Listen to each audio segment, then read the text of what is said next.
Formal nang binuksan ang pintuan ng kinabukasan para sa 406 na aplikante na binubuo ng 370 na kalalakihan at 89 na kababaihan matapos tanggapin sa Philippine National Police Academy para sa Cadet Candidate Orientation Program.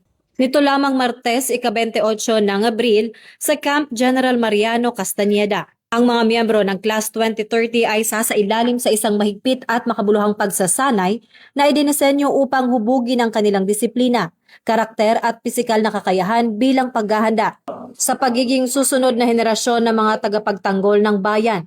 Ang hakbang na ito ay bahagi ng mas malawak na focused agenda ng PNP na bumuo ng mga dekalidad at values-driven na mga tauhan na magsisilbi ng may katapatan at malasakit sa komunidad. Binigyan diin ni Chief PNP Police General Jose Melencio Nartates Jr. ang dangal ng landas na pinili ng mga kabataan habang ipinapaalala na ang serbisyong PNP ay nangangailangan ng sakripisyo at pusong makamamamayan. Ang yugtong ito ay sumasailalim sa adhikain para sa isang bagong PNP para sa bagong Pilipinas, serbisyong mabilis, tapat at nararamdaman kung saan ang bawat bagong kadete ay inaasahang magiging huwara ng integridad at profesionalismo sa oras na sila ay ganap ng magiging bahagi ng pambansang kapulisan.